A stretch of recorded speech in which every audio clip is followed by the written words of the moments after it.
Bonsoir. Oui, le titre. Bah, t'as qu'à le changer, Prisme. Voilà. T'as qu'à le changer. Folso est Hmm. mort. Ah? Non, Folso Ah, est là. ça y est. Ah, bonjour à T'as qu'à le changer, tous. Comment Prisme. ça Voilà. va? Ah, c'est bon, c'est bon. Nous sommes enfin lancés. Le quiz a enfin fini son paramétrage. Oui. Oui, oui. C'est pas mal. Mais au moins tout marche. Au moins tout marche. Nous avons, Oui. nous avons le générique, nous avons le son, nous avons absolument tout. J'ai testé. Voilà. Voilà. Bah, T'as chargez-vous testé? du Ça titre. va? J'ai oublié le titre. Voilà. Bah, il faut bien que j'oublie un truc. Chaque semaine, j'oublie Bon un bah, truc. Eh quand ben, c'est cette pas l'un, semaine, c'est c'est le l'autre. titre. Voilà. M'emmerdez pas. Ah, quand c'est pas Bordel. l'un, c'est l'autre. Ah, quel dommage, quel dommage. Oh, ça va, c'est qu'un titre, hein. Bon, après, c'est Titre. sûr. C'est sûr qu'on n'est pas trop sur GeoGuessr, là. C'est vrai Eh que, bah oui, ça va. Là, à ce là, tu niveau. vois, tu m'aurais dit. Ou alors, moi, Non. je me lève, je prends la caméra et puis je t'emmène pouvoir un peu dire, allez, vas-y, où je me trouve là. C'est pas mal. Ce sera un bon concept. Aïe, aïe, aïe.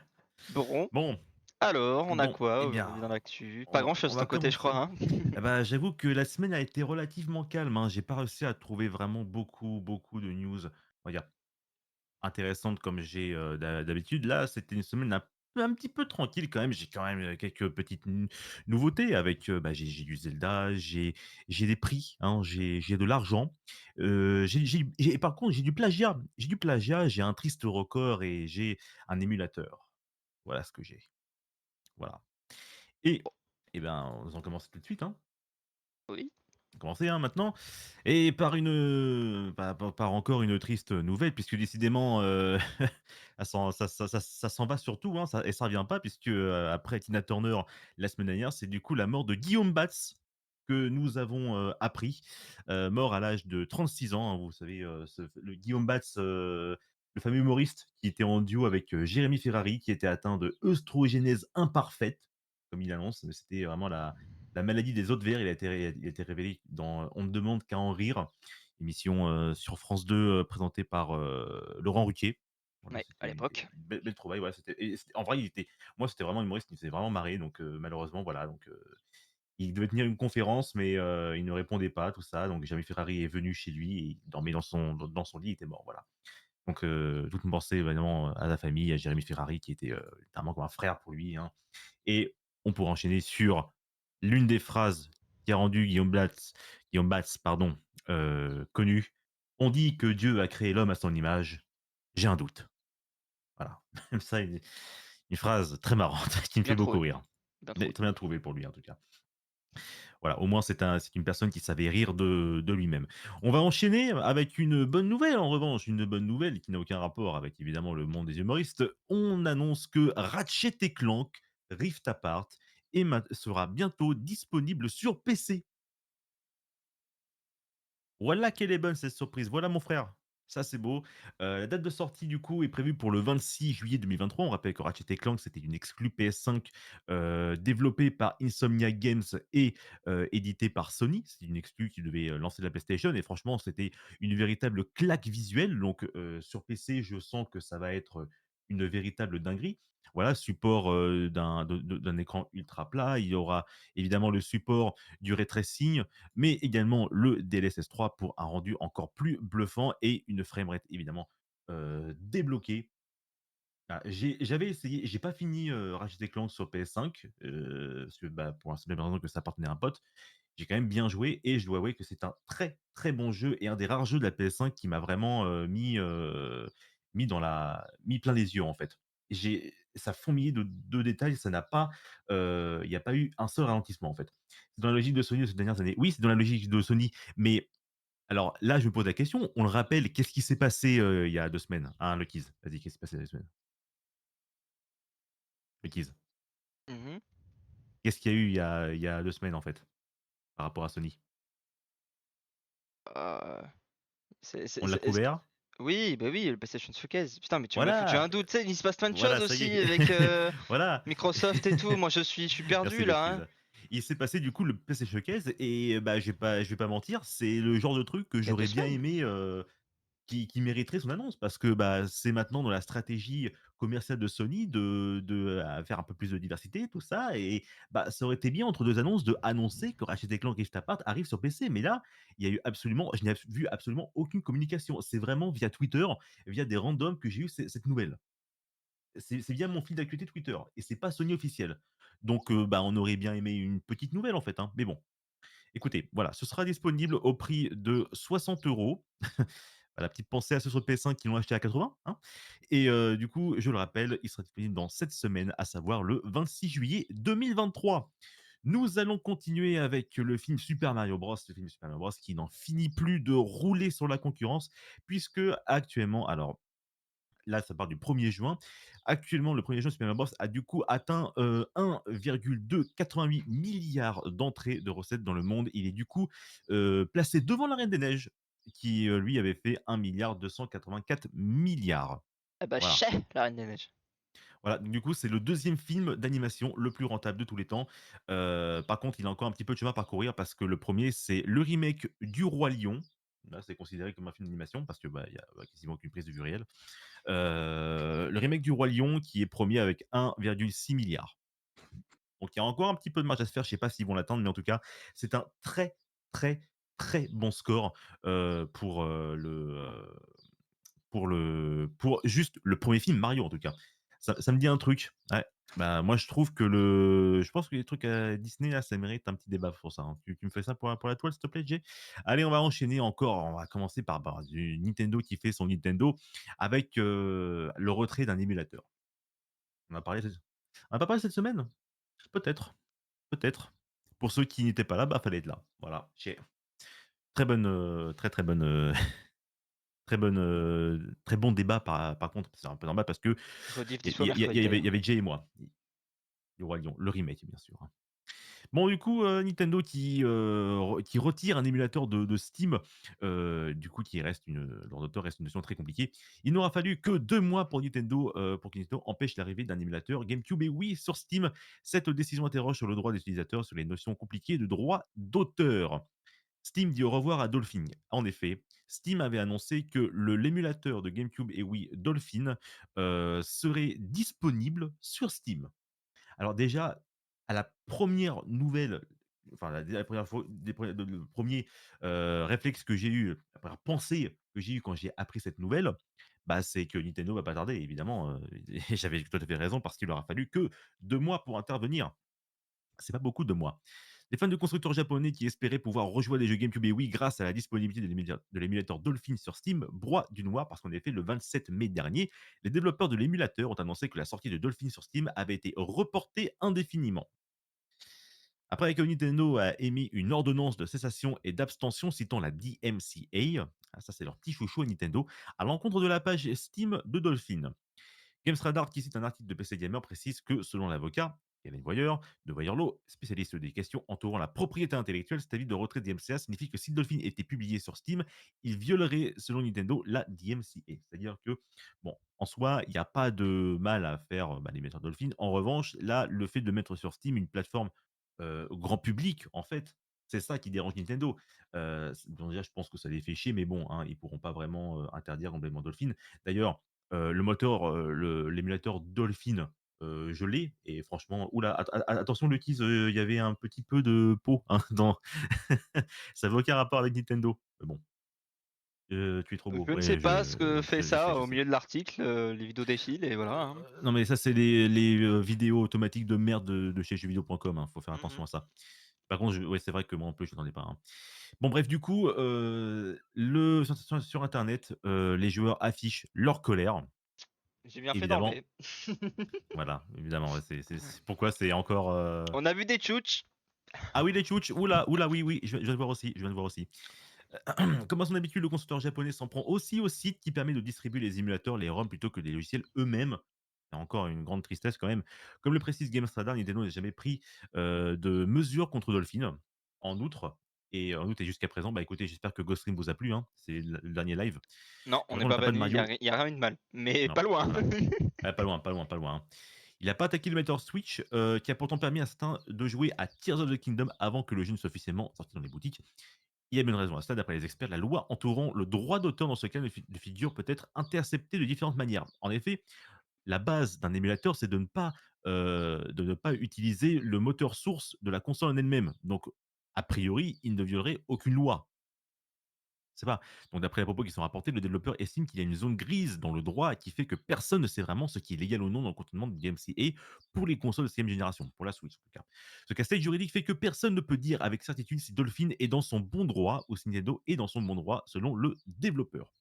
Ah, il faut savoir que par contre, j'ai eu la news via mon fil d'actualité Twitter. En fait, ce serait la Steam qui aurait prévenu Nintendo que Dolphin serait sur sa plateforme.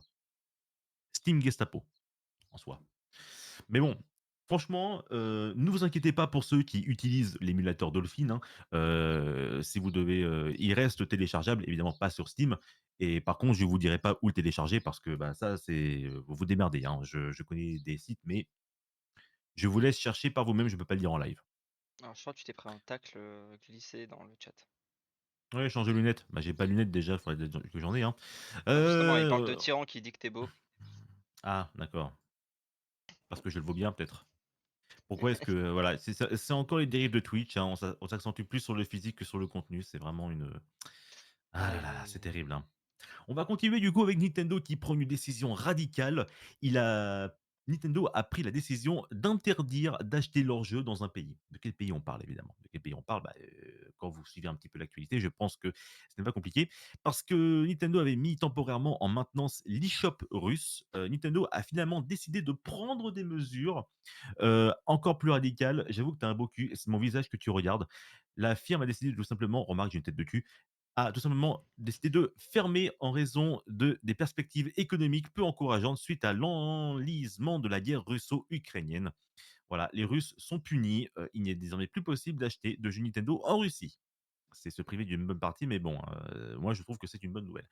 Ce n'est pas la seule ni la dernière grande société de jeux vidéo qui va laisser de nombreux joueurs vivant en Russie sans jeux vidéo. On rappelle qu'il y a plusieurs entreprises qui, depuis le départ du conflit russo-ukrainien, ont décidé de retirer leurs produits du marché russe. En effet, Nintendo a déjà annoncé la suspension des activités de sa filiale russe et certains jeux Big N n'arriveront plus en Russie. Cependant, la dernière mesure en date va plus loin et concerne l'eShop. Voilà, déjà, l'importation de leurs produits, c'était mort, mais ils pouvaient toujours l'acheter via l'eShop. Enfin, c'était suspendu. Rien de vrai. Et donc, du coup, Nintendo a donc pris la décision radicale de fermer tout simplement l'eShop russe le 31 mai. Voilà, donc si vous allez en Russie, et bah, il n'y a plus, y a plus d'eShop. Voilà, hein. Toutefois, les joueurs pourront désormais retélécharger le contenu Je comptais numérique pas y qu'ils aller ont après, déjà hein. acheté. Ouais, moi non plus, je comptais pas y aller. Là, actuellement, c'est pas vraiment l'ambiance, hein. Non, non. Pourtant, c'est con parce que, en vrai, personnellement, bien sûr, Petit j'adore séjour en la langue Ukraine, là. russe. Et ces jours en Ukraine, là, et hop, à Kiev. J'aime bien la langue russe. Je trouve que c'est une belle langue. Dommage, actuellement, c'est plus trop ça, en fait, qui plaît. En raison des perspectives économiques, Nintendo of Europe a décidé de mettre fin aux activités de sa filiale russe. Dans le cadre de nos efforts pour honorer les engagements précédents envers nos clients sur le marché russe, la version russe du Nintendo eShop sera configurée pour offrir un service limité. À partir du 31 mai 2023 et dans l'avenir prévisible, les clients russes disposant d'un compte Nintendo existant seront en mesure de retélécharger le contenu numérique qu'ils ont précédemment acheté. Il ne sera donc pas possible d'effectuer de nouveaux achats et ou d'utiliser des codes de téléchargement dans le Nintendo eShop en Russie. Chelou l'ambiance en ce moment là-bas. Ah bah ça va faire ça fait plus d'un an que c'est chelou là-bas, hein. Euh, bah, alors, on peut admirer les couilles du Nintendo quand même à la sortie d'un jeu, un gros jeu comme Zelda, Tears of the Kingdom, de priver tout un pays, bah, la vente de son jeu, en fait, mais même de plusieurs de leurs jeux. Ils font quand même un effort et ils se privent d'une partie du marché. Bon, je pense pas que c'est le marché le plus, omniprésent au monde, mais ça reste un marché. Ça reste un pays Donc énorme aussi, quand même. bah, ça reste un gros pays de plusieurs millions de personnes. Tant que le conflit n'aura pas pris fin, difficile d'imaginer Nintendo rouvrir son shop en territoire russe. Il n'est pas le premier studio à prendre des mesures drastiques en l'encontre du pays. On rappelle que Sony, Microsoft, EA, Activision Blizzard et d'autres encore se sont retirés de la région en raison du climat géopolitique.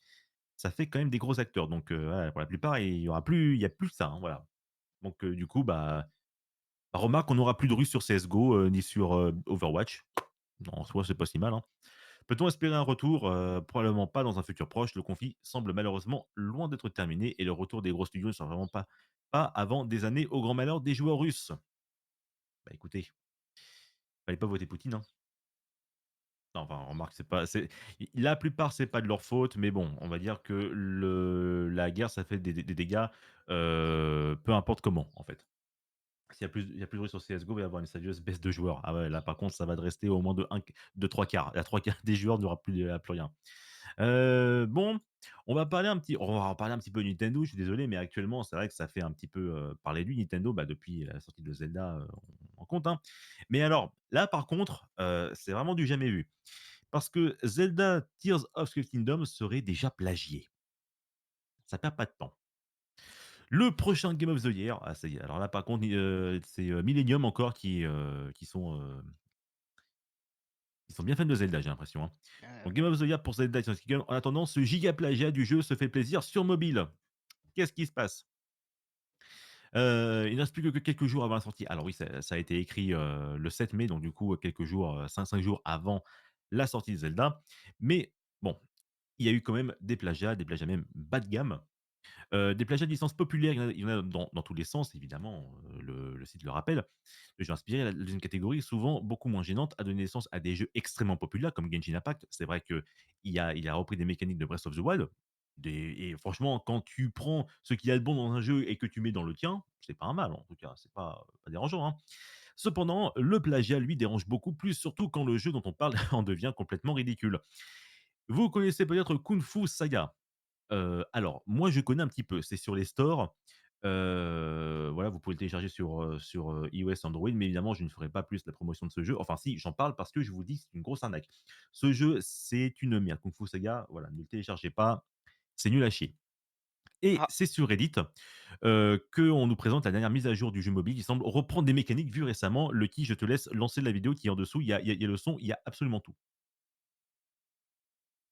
elle est où? Voilà. Mais attends, C'est elle est la censée vidéo être au qui est milieu? là? Oui, mais non, mais elle y est pas. Non? Mais attends, mais c'est quoi ton navigateur là? Parce que moi je l'ai en fait la vidéo. Considérée comme une pub. Bon alors comble, je vais la chercher. Non mais sinon retire Je peux pas, c'est pas, j'ai pas d'adblock. ton C'est mon bloc-notes. navigateur qui Alors bloque tout attends, de base. je t'envoie directement en MP le lien du Reddit. Voilà. Pas de panique, petit problème technique les gens, excusez-nous. Voilà, donc voici le son du jeu. Mais, Si ça veut bien charger. allez! Pourtant ça ne dure que 15 secondes, voilà. That changes. Let's change this brand new aerial Voilà, alors dungeon. là,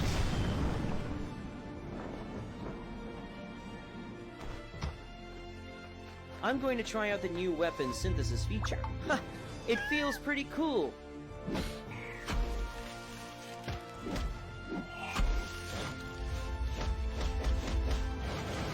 Let's see what effect it has. Whoa, awesome!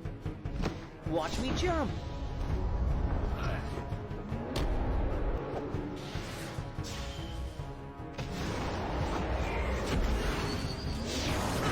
Take that! This new dungeon is too rewarding. voilà. Voilà. Alors, j'en ai vu des plagiats, enfin des plagiats, mais là c'est, enfin, il y a toujours un petit effort pour faire en sorte que ce soit un peu discret. Là, c'est c'est juste un énorme foutage de gueule, là. Non mais non mais là, c'est cramé à 3 kilomètres. Déjà, rien que la 1re image de la vidéo, c'est du Zelda. C'est carrément ça, c'est les mêmes couleurs, les mêmes pouvoirs, c'est absolument tout. Voilà, comme on l'a vu, donc il y a un petit ascenseur, avec les rochers qui montent vers les cieux, des îles volantes, le planeur et surtout la capacité à fusionner des objets, l'amalgame, il y a absolument tout, hein. C'est donc faut se rappeler que Kung Fu Saga, donc le site nous rappelle que Kung Fu Saga est un jeu populaire, depuis longtemps en Asie et d'ailleurs très bien noté sur les stores. C'est pas le cas nous, hein. Nous en Europe, on a des jeux absolument c'est un jeu absolument merdique et on sait bien.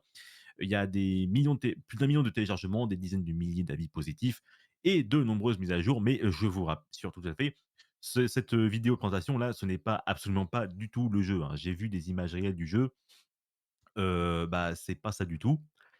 C'est mou déjà, hein, c'est de la merde, concrètement, hein, voilà, c'est nul à chier et de tous les retours que j'ai eus, en tout cas les retours occident, américains, européens, tout ça, ils sont tous d'accord pour dire que le jeu est, littéralement à chier. Voilà, donc Bon.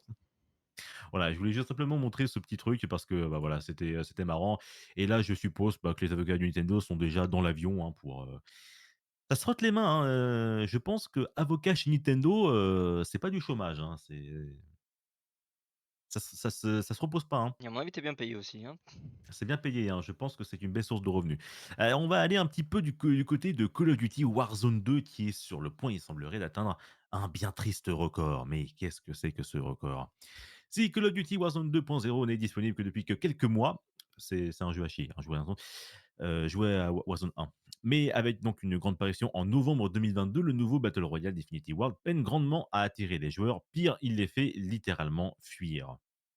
Et là, vous vous dites: «Mais dis donc, il va pas un peu fort là, la Pauline?»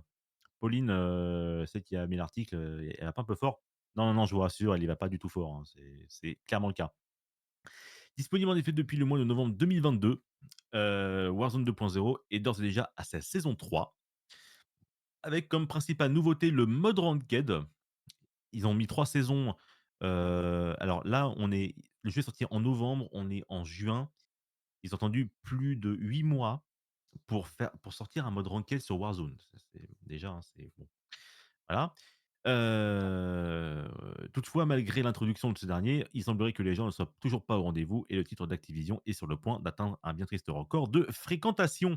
Bah oui, mes cochons, hein, le mode ranked, les trucs que désiraient les joueurs dès le départ et qui étaient déjà présents dans Warzone 1, fallait les mettre dès le départ, hein, c'est comme ça. Bah, maintenant, c'est trop tard, ils sont tous partis, hein. Si le Battle Royale 2.0 avait atteint un énorme record lors de son lancement en novembre dernier, la fréquentation des joueurs a drôlement chuté, notamment en ce qui concerne les joueurs PC, hein, bien sûr, là on ne citerait que les joueurs PC, passant par la plateforme Steam, et ce malgré l'ajout du mode Ranked qui était très attendu par la communauté. En mars dernier, plus précisément à la date du 30 mars dernier, attendez une seconde, excusez-moi, hop, Steam Stat, je vais voir de moi-même, hein, pour afficher en temps réel. Un petit peu, hein, voilà. Donc Warzone 2, donc le 30 mars dernier, était passé sous la barre des 90 000 joueurs, d'après les données de Steam Chart, ayant ainsi un nombre moyen de joueurs de 87 440. Enfin, pour un jeu Call of Duty, c'est pas énorme, hein, contrairement à Fortnite et compagnie.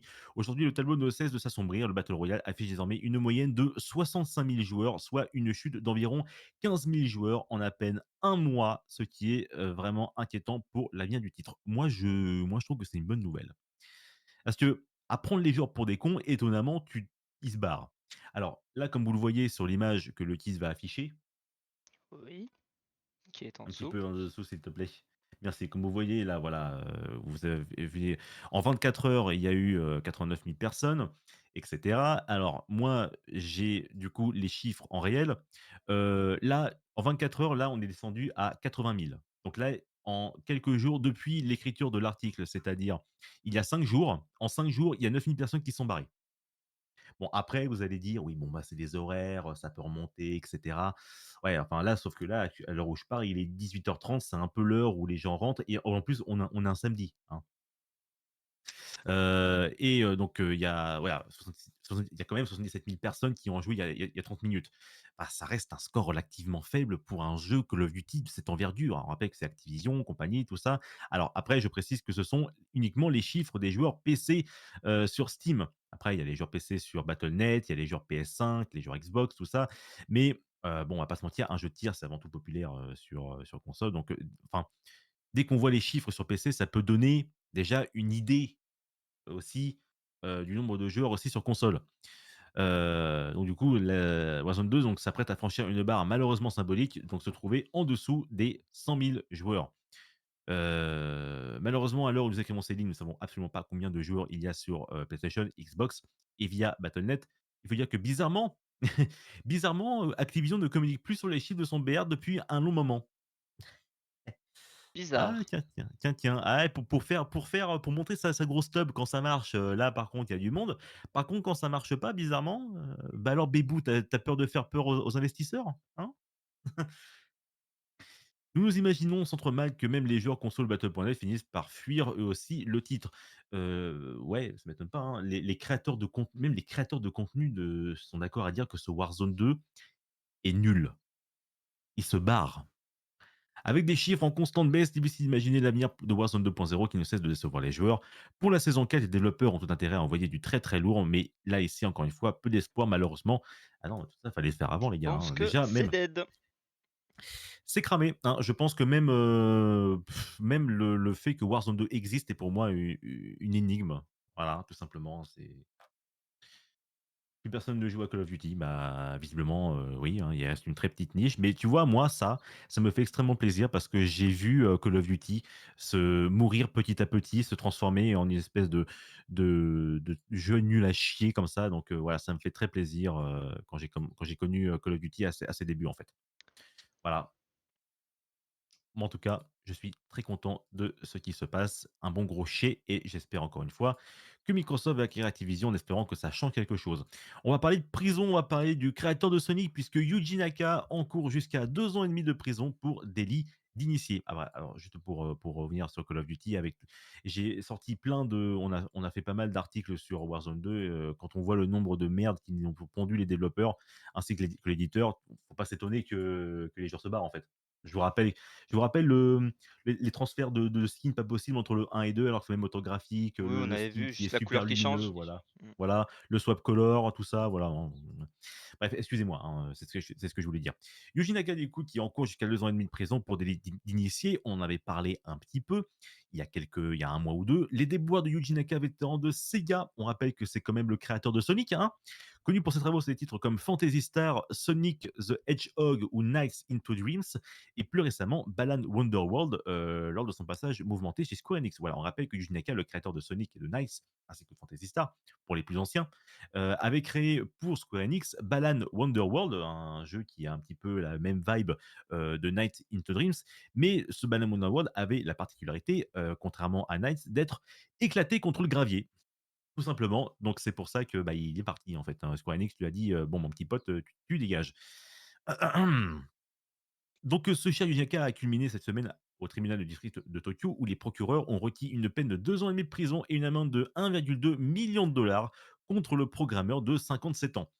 Une peine que Yuji Naka encourt après avoir reconnu sa culpabilité dans une affaire de délit d'initié durant son passage chez Square Enix, passage qui paraissait pourtant déjà suffisamment catastrophique sur le plan professionnel.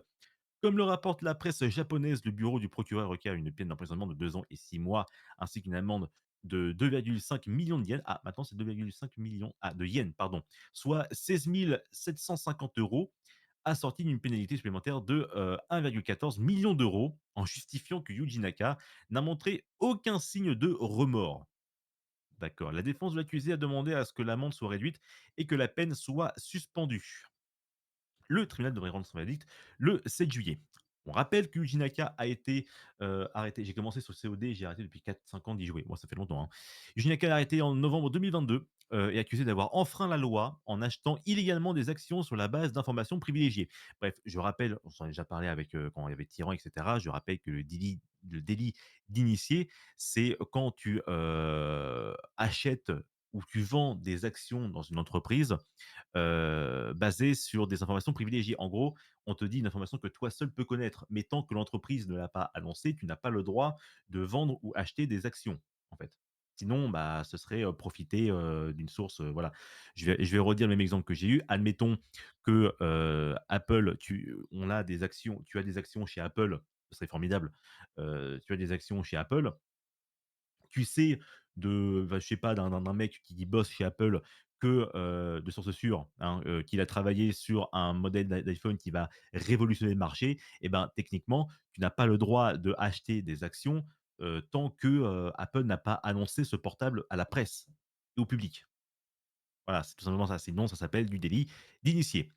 Alors qu'il travaillait pour Square Enix, Yuji Naka aurait d'abord acheté environ 10 000 actions du studio japonais Hemming pour environ 2,8 millions de yens, soit 18 750 euros. Le studio en question travaillait alors en secret sur le jeu mobile Dragon Quest Tact. Du coup, il faut savoir que au Japon, Dragon Quest, c'est une religion. Et Yuji Naka avait l'intention de revendre ses actions une fois que leur valeur aurait augmenté lors de l'annonce du jeu. En gros, le mec était au courant qu'il y avait un jeu Dragon Quest qui allait sortir. Il a fait exprès d'acheter des actions en avance sans que les gens le sachent, pour ensuite le revendre. En décembre dernier, Yuji Naka a aggravé son cas en étant inculpé pour une seconde affaire similaire concernant cette fois le jeu Final Fantasy VII The First Soldier développé par Atem Entertainment pour le compte de Square Enix.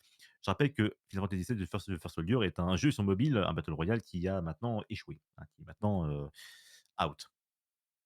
Yuji Naka est accusé d'avoir pris connaissance de ces informations confidentielles en ayant accédé à un site web contenant des documents et des comptes rendus de réunions faisant état de l'existence de ces projets.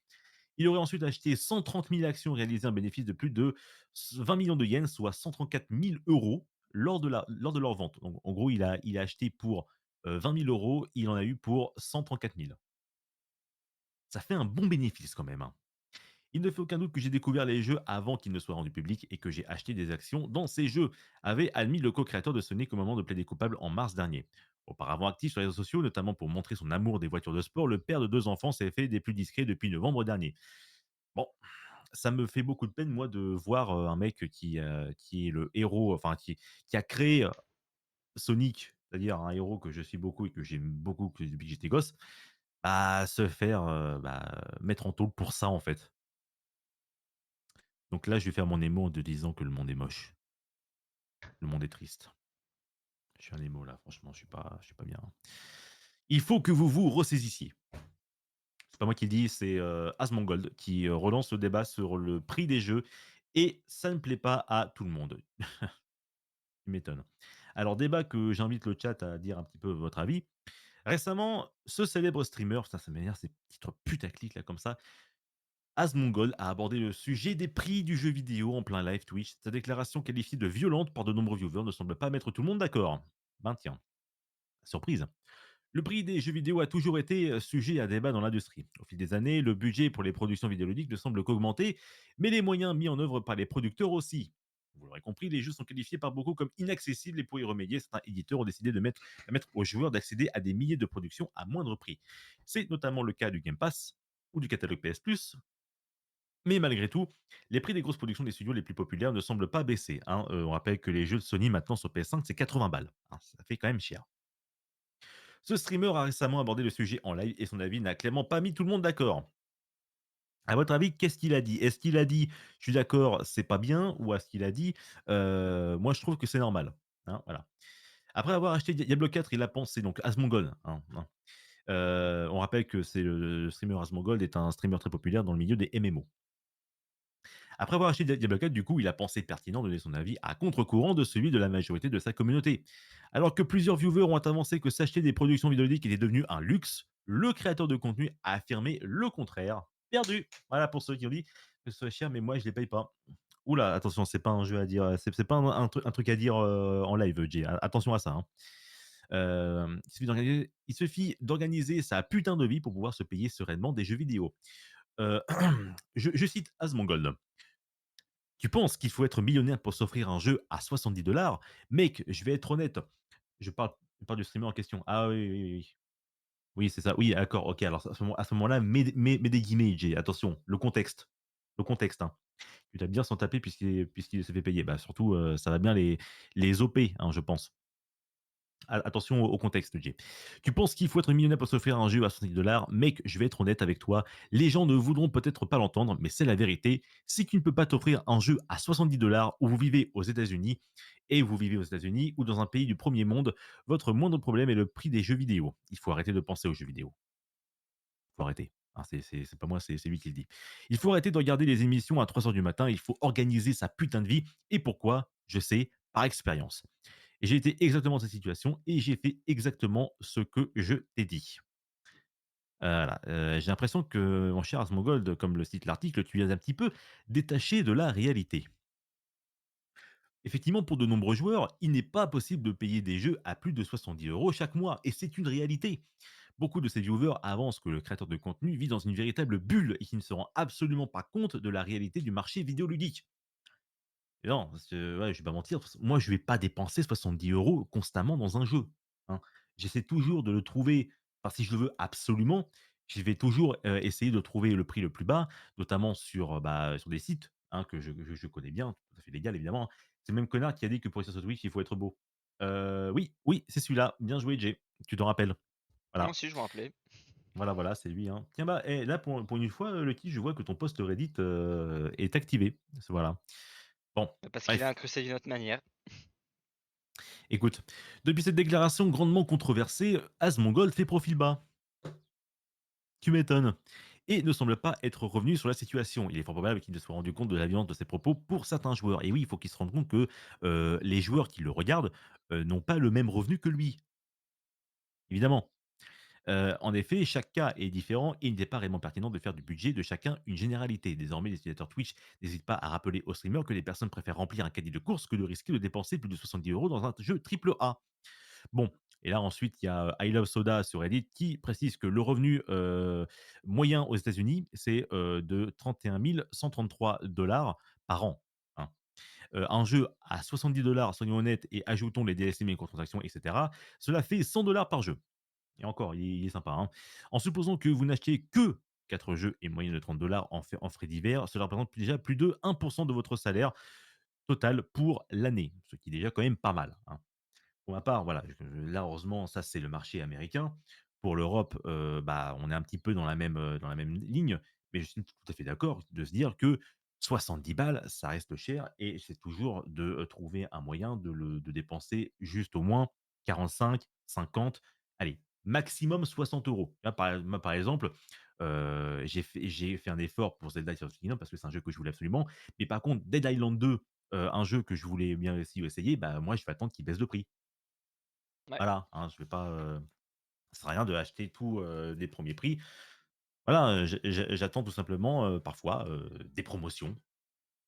Mais là, on peut se poser la question sur vraiment, que ce mec, est complètement détaché, de la véritable expérience. C'est que, bah, voilà, il y a des gens qui ne peuvent pas se permettre de dépenser quasiment 70 €, dollars dans un jeu par mois. Bah, voilà, il y a les taxes, il y a des frais, il y a des abonnements à des choses plus importantes. Détaché, non, une merde, oui. Non, c'est une merde détachée. Voilà. Bon, C'est comme, nous écoute, eux, ils ont Asmongold, nous, on a, le pain au chocolat à 10 ou 15 centimes d'euros. Ah, celui-là, on l'a pas oublié, hein. C'était, non, c'était pas non, c'était un homme politique. Le pain au chocolat, c'était dit en 2017. Hem, c'était dit que déjà, Jean-François Copé, voilà, c'était Jean-François Copé. Merci, merci Jay, oui, merci. Voilà. Qui disait que ça coûtait, 10-15 centimes, voilà, c'est vraiment ce genre de gens qui sont complètement détachés de la réalité, qui font plus rien en fait, hein, je pense pas qu'Asmongold ait souvent acheté un jeu. Bref, on va continuer un petit peu, pour des bonnes nouvelles encore, des très bonnes nouvelles. J'avais dit, récemment que, maintenant c'est officiel, merci, enfin, j'ai envie de dire «merci» entre guillemets Bruno Le Maire, puisque, désormais, le métier d'influenceur est désormais, régularisé par l'État. C'est reconnu par l'État, du coup. Par contre, Copé, il connaît bien le prix de Brimo. Ça, il le connaît bien. Ça, il le connaît très bien même. Qu'est-ce que je voulais dire déjà? Excusez-moi. Oui, alors maintenant du coup, j'avais dit que, le métier d'influenceur est reconnu par l'État, donc c'est-à-dire que maintenant ce sera surveillé. J'avais précisé également que, tout ce qui était du maire, c'est le maire de Meaux pour la ref.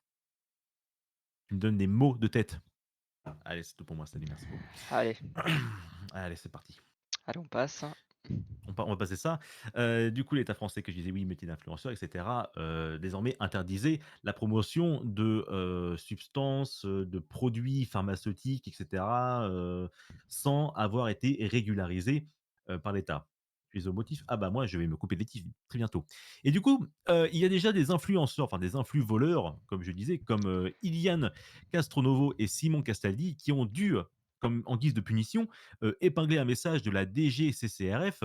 Je précise que la, DDGCRF, c'est la Direction générale de la concurrence et de la consommation et de la répression des fraudes. En gros, maintenant, c'est eux qui contrôlent le métier d'influenceur, c'est eux qui surveillent.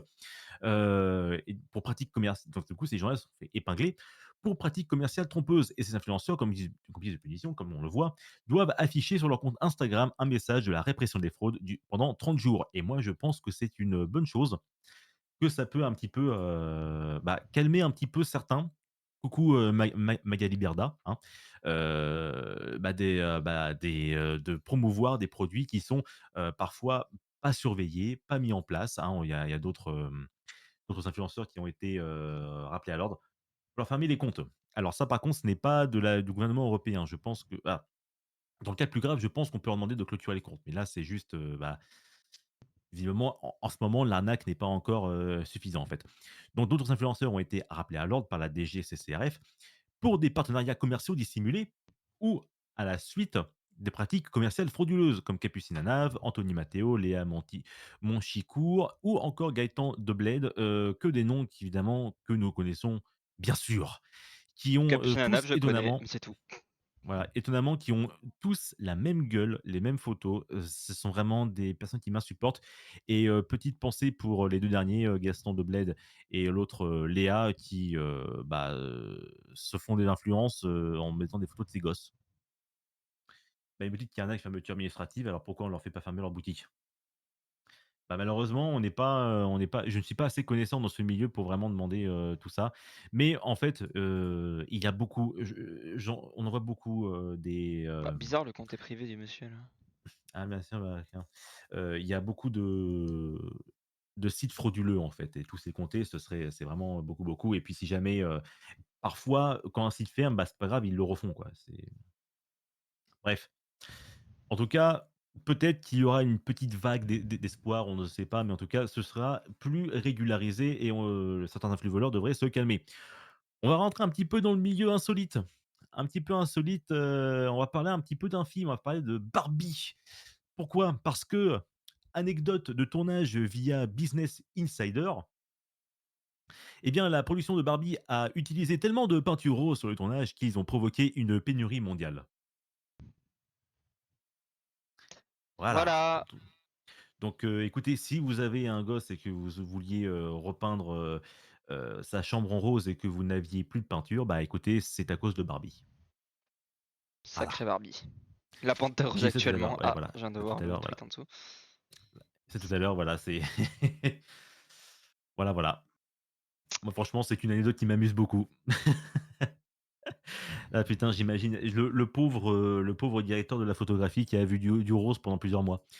On va parler aussi encore un petit peu de Zelda dans le milieu insolite parce que, quelqu'un aurait mis en place un plan dingue pour avoir Tears of the Kingdom en avance, mais il a été trahi par quelqu'un.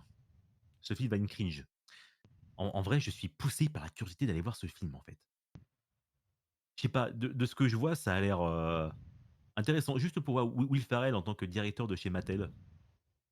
Mais déjà, rien que le premier teaser en mode 2001, l'Odyssée de l'espace, me dit, «Waouh, d'accord». Mais moi, ça m'a l'air d'être un film pleinement assumé et en plus, j'ai l'impression que Margot Robbie et Ryan Gosling ont pris beaucoup de plaisir à faire ce film. Ainsi que les autres Barbie et Ken, d'ailleurs. On va voir, hein.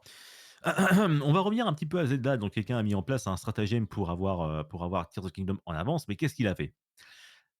Disponible depuis le 12 mai dernier en exclusivité sur Nintendo Switch, Tears of the Kingdom était sans doute le titre le plus attendu de ce dernier. Lors de la cérémonie annuelle des Game Awards, il est même reparti avec le trophée de jeu le plus attendu de l'année. Bien. En effet, et donc plus un jeu est attendu, plus ses copies vont apparaître sur internet comme étant tombées du camion, hein. Mais parfois, elles sont intentionnellement volées par des individus qui ne cachent pas leurs manœuvres pour y jouer en avance. Ça arrive souvent. Voilà, c'est pourquoi parfois on le voit sur des sites comme eBay, par exemple, bah, les jeux en avance, hein, mais qui sont mis à des prix défiant toute concurrence. Et je ne dis pas ça dans mon terme, hein, parfois c'est 500 balles. Mais parfois elles sont, le média japonais pardon, le média japonais, Bunshun, je ne sais pas si je le dis correctement, explique que 2 jeunes japonais de 21 et 24 ans auraient été recrutés chez un sous-traitant d'Amazon dans le but de subtiliser Tears of the Kingdom. Les mecs se sont fait exprès d'être engagés dans la sous-traitance d'Amazon juste pour voler un jeu. Ça va très loin. Un plan qui aurait pu presque se dérouler sans accroc, mais au moment de devoir aider à la distribution du jeu tant attendu, eh ben, les 2 jeunes hommes ne répondent pas à l'appel. Ah, bah, qu'est-ce qui se passe alors? Du coup, l'entreprise sous-traitante décide alors d'appeler la mère de l'un des 2 jeunes hommes et elle lui répond alors qu'il est à la maison en train de jouer à un jeu. Tiens, tiens, tiens, tiens. Du coup, l'entreprise sous-traitante en disant: «Attends, attends, attends une seconde, est-ce que vous pouvez nous en dire plus sur le jeu, s'il vous plaît? Parce que ça m'a l'air un peu suspect tout ça». Et ils ont bien sûr, raison attention à ta respiration, le Luckys. Pardon. T'inquiète. Du coup, l'entreprise a bien fait de vérifier, hein, bien sûr, d'entrer un peu plus en profondeur, puisque évidemment, c'était bel et bien sûr Tears of the Kingdom à laquelle ils étaient en train de jouer, avant la date de sortie officielle. Il décide d'avouer, donc du coup, le mec qui a été dénoncé par sa daronne, hein, du coup, il décide d'avouer que c'était un acte prémédité. Son compère avoue également les faits, tout en indiquant qu'il n'a pas fait seulement ça pour le jeu Zelda, mais aussi pour les accessoires en lien avec la licence. La manette Nintendo Switch Pro, par exemple, pour les revendre afin d'en tirer profit. Et ça, ce n'est pas légal. Les 2 hommes ont été licenciés et ont dû rembourser la totalité des objets volés. Des vols qui, selon l'entreprise, arrivent régulièrement dans ce genre de cas. Mais voilà, là, c'est un peu à part, mais voilà. Il est probablement difficile d'estimer son nombre, mais nul doute qu'il doit être proportionnel à l'enthousiasme généré par le jeu. Concernant Zelda, on ne peut pas dire qu'il était modéré. En témoignent les 10 millions d'exemplaires vendus dans les 3 jours. Mais bon, ça, on connaît bien. Mais en tout cas, voilà, donc un mec qui a volé Tears of the Kingdom à son lieu de travail s'est donc fait trahir par sa mère. Ah, Triste dommage la retournement de daronne, hein. situation. Ça, c'est dommage, ça, dis donc, hein, c'est dommage. News un petit peu insolite, c'est quelque chose que je ne souhaite pas vraiment, hein. On va parler un petit peu de ChatGPT qui a été utilisé pour des raisons, pas vraiment efficaces, hein. Du coup, on va parler de Steven Schwartz, un avocat américain qui a fait l'amère expérience de ChatGPT. Donc on connaît bien sûr ChatGPT, hein, c'est un chatbot, qui profite d'un battage médiatique sans précédent, voilà. Le succès de cette IA n'est plus à démontrer. Par ailleurs, on le sait, elle a mené au développement massif du marché en seulement quelques mois. Très bien. Il y a eu plusieurs affaires avec ça, mais celle qui m'intéresse, c'est celle de Steven Schwartz, un avocat new-yorkais qui travaille au sein du cabinet Levido et Oberman. Comme des centaines de milliers de personnes à travers le monde, il a pensé qu'utiliser ChatGPT dans le cadre de son travail serait une bonne idée pour lui faire gagner du temps. Un Bien avocat a sûr. utilisé, voilà, ChatGPT, c'est déjà ça, et lui apporté des idées nouvelles. Mais lui qui espérait en tirer bénéfice n'a finalement rencontré que des problèmes en agissant ainsi. En effet, l'affaire opposait la compagnie aérienne colombienne, Avianca, à un certain Roberto Matta. En plus, c'est pas un petit procès pour accident de voiture ou, embouteillage, hein. Non, non, ça c'est vraiment une compagnie aérienne colombienne. C'est pas un petit procès, hein. Bref, ce certain Roberto Matta, c'est un passager prétendant avoir été blessé lors d'un vol vers l'aéroport international John F. Kennedy à New York. Quand la compagnie aérienne a demandé au juge fédéral en charge de rejeter l'affaire, les avocats de Matta, parmi lesquels se trouvait Steven Schwartz, ont déposé un dossier de 10 pages visant à prouver que l'affaire bel et bien être jugée. Ok. Et du coup, dans le dossier étaient cités de multiples autres cas similaires, comme ça avait une nécessité que de la poudre aux yeux. Non, non, c'est encore pire que ça, c'est encore pire que ça. Donc dans le dossier de l'affaire, donc il y avait d'autres cas similaires qui ont été, mentionnés, comme Varghese contre China Southern Airlines, Martinez contre Delta Airlines ou Miller contre United Airlines. Cependant, le problème avec ce que j'ai cité, c'est que aucune de ces affaires n'existe réellement, car ChatGPT les a inventées. Et oui, là par contre la poudre de Colombie, c'est pas celle qu'on croit. Voilà, l'avocat qui a mis ça dans son dossier a déposé devant le juge des affaires qui n'existent pas et ça coûte très, très cher dans le milieu de l'avocat.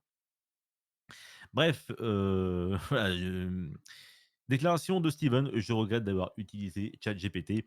Donc du coup, il a été obligé de réagir et dans une déclaration publiée la semaine dernière, il a admis avoir utilisé ChatGPT pour compléter ses recherches sur l'affaire. Cependant, il n'a pas pris la peine de vérifier les informations données par le chatbot, ajoutant qu'il ignorait la possibilité que le contenu de ChatGPT puisse être faux.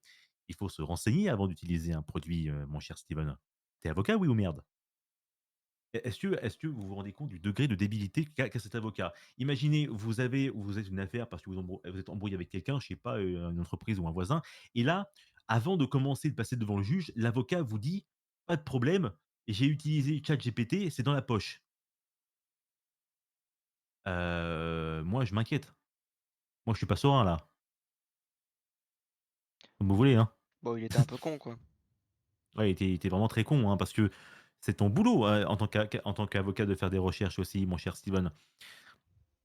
Bref, moralité, il ne faut pas faire confiance au chatbot. Il a tout de même associé à sa déclaration des captures d'écran dans lesquelles on voit qu'il a demandé à ChatGPT si cette information était authentique, ce à quoi l'IA a répondu par l'affirmative. Bah oui, parce qu'en général, l'IA est toujours de l'avis positif par rapport à celui qui le demande. Si tu le manipules un petit peu, c'est possible de faire en sorte, mais voilà, c'est pour ça que, bah, d'ailleurs, ChatGPT a aussi conduit un homme au suicide, en fait. Parce qu'il lui a dit: «Oui, vas-y, suicide-toi, ça va, ce sera cool». Bah, ouais, parce que ChatGPT, il ne va pas à l'encontre de la personne, en fait. C'est ça. Waouh. J'ai testé ChatGPT pour savoir si ça pouvait m'aider à écrire quelques questions Burger Quiz. Après avoir vérifié ce qu'il me disait, j'ai abandonné l'idée. 3 questions, pas une seule vraiment juste. Ouais, bah, ça reste très approximatif en fait, hein. L'avocat déclaré regrettait d'avoir utilisé ChatGPT, mais cela ne va malheureusement pas l'aider. Le juge en charge de l'affaire a ordonné une audience qui se déroulera le 8 juin prochain, donc c'est-à-dire dans 5 jours, en vue de discuter des sanctions potentielles que risque Steven Schwartz dans cette situation sans précédent. Une preuve supplémentaire qu'une IA ne peut pas remplacer l'humain dans bien des situations complexes. Et oui, oui, oui, bah, le jour où on fera appel à un avocat IA n'est pas encore fait. Ah, moi aussi d'ailleurs, j'ai utilisé l'IA. Parfois, ça m'a été utile hein, pour faire quelques petits trucs, mais je ne vais pas pousser des recherches assez complexes. L'IA reste assez fine, hein. N'est-ce pas? Parce que ne comptez pas sur elle pour écrire des fanfictions. Un tyran. Oh putain. Et on va terminer sur alors, bien sûr, en ce moment, c'est le mois de la fierté. En ce moment, on est vraiment, servi par ça. Si vous êtes sur Twitter, voilà, on sert de ça, hein. Je rappelle, le mois de la fierté, c'est le mois où il faut être fier d'être homosexuel, bi, trans, voilà, bon, c'est soit, soit, soit. Et du coup, il y a un artiste que j'ai repéré sur Instagram et que je tenais absolument à vous faire partager. C'est l'artiste Yann Padgam.